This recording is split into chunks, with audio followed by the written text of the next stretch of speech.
Hello friends, so welcome back my channel Smart English Hub with Preeti. So I'm here with the new informative video that is about to the who is the richest king in the world. So richest king in the world, the Mansa Musa in Mali. Mansa Musa was born around the year 1280. So he was not originally the king in Mali, but he was appointed a king by the previous king. So previous king name was Babu. So actually Babu want to expand Babu wanted to expand their business, their empire in the other place, and it's Atlantic Mahasagar. So he wanted to expand their empire across the Atlantic Mahasagar. So that time he sent 300 ships filled with the people across the Atlantic Mahasagar. That time, despite sending 300 ships, none had came. So that time it's very crucial for the Babu. That time was very crucial for the Babu. So Babu was thinking how would we expand their business across the Atlantic Mahasagar and other places. So that time he was thinking, so he had made a king to the Mansa Musa. He was appointed the king of Mansa Musa. Mansa Musa already working for the Mali Empire, like Babu Empire. So that time already the richest and most richest empire of the world, in most important, most richest place, most richest place in the world. Okay, so Mansa Musa, when Mansa Musa became a king of the Mali, that time Mali already a richest empire in the world. So Mali now known for the best Africa. So Mali was known for the gold trade and salt. Actually, when Mansa Musa became a king, so that time Mansa Musa was thinking how to expand their empire, because his previous king had gone away from there. He had gone to expand their empire across the world, across the country, Atlantic Mahasagar and other place. So I forget it the some name. So he went away from there. So that time Mansa Musa became a king, but he was known for the religious wisdom and a kind person. He is very kind. He was very kind, wise and religious person. He was from the Islamic religion. So that time is the different actually. That time government is not there. Like he would be become rich for becoming a rich. That time like all kings are attacking their places where they get money, like that. So that is why Mansa Musa had started to attacking their places wherever they can get gold and salt, because that time this is the precious thing. Like gold and salt is the precious. Salt is the regular salt. Now we all are using the salt, but that time salt and gold both are the precious. So he was attacking to their places where they got salt and gold. That kind of like wherever produced the gold, so they are attacked. He was attacking there and got the gold and salt from there. So in that way he will be become a richest, and he expand their empire that way. But he was very wisdom, so he was thinking how to use that gold and that salt. So he had started the trading, like he just take the things from other places, other country, other places, other empire, other kings. He just traded from them, and he just took from the other things from them, and he sent to them the salt. So that is the basic need. So people are the other kings are also ready for that kind of thing. So that way, like actually his empire was become rich because he sent to the gold other kings and other empire. So for that he was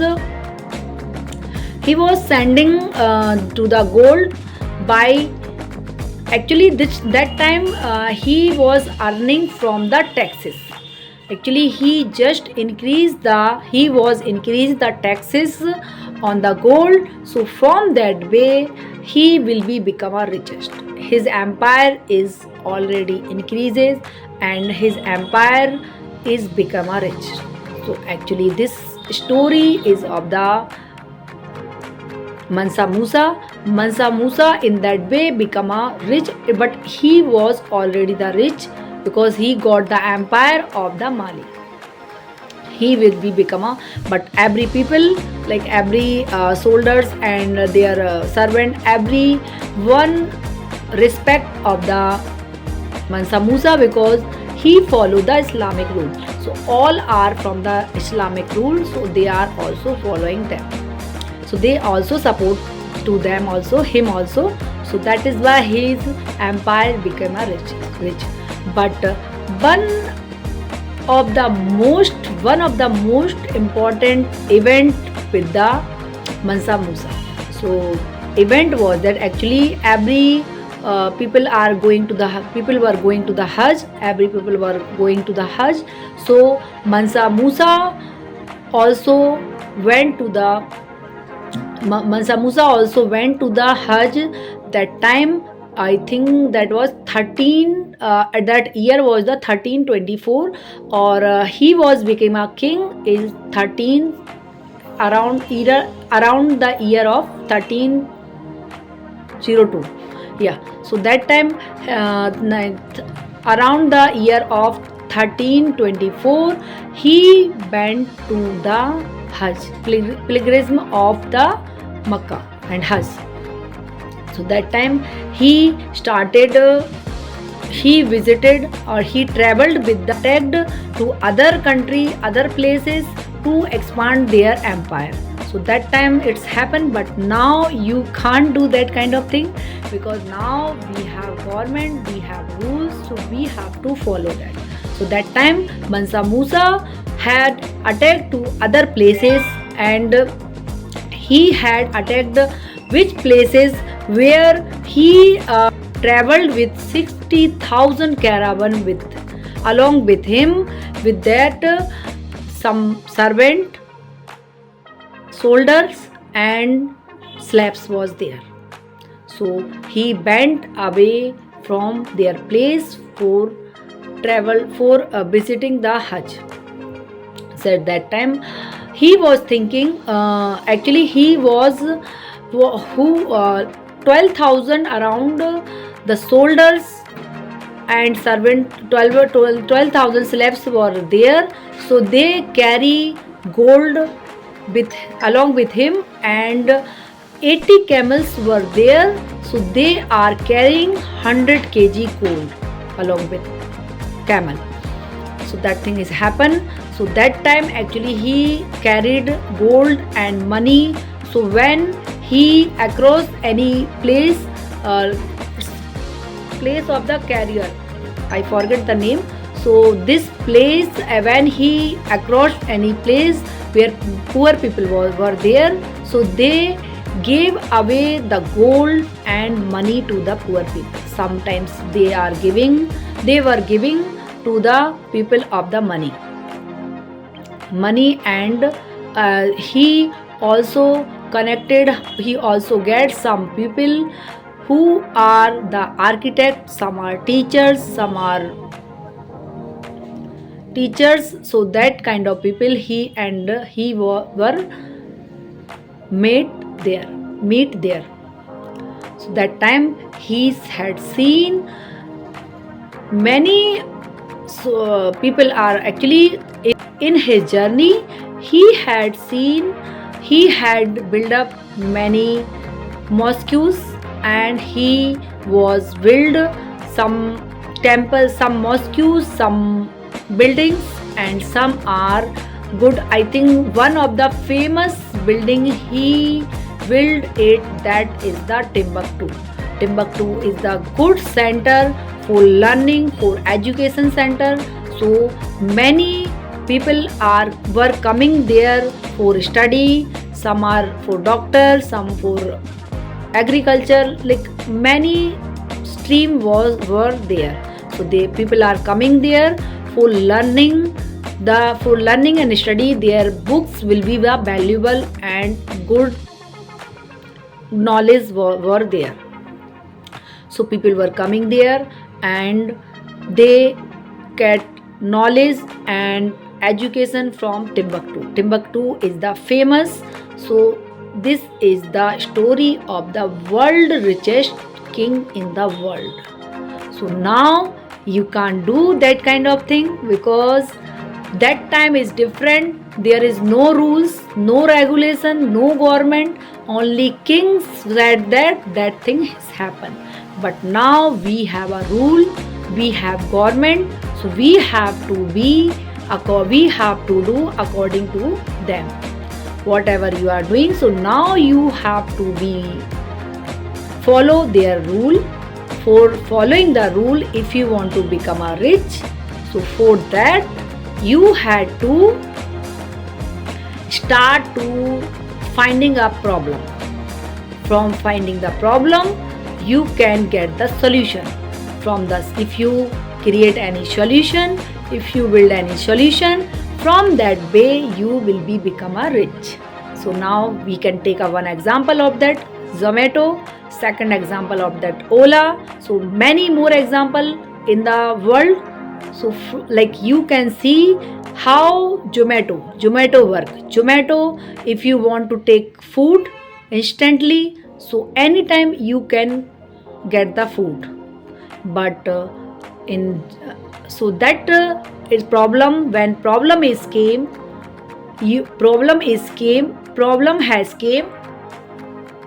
to arrange the food anytime, and affordable and according to, sometimes people wants they want to eat this kind of hotel, this is their need.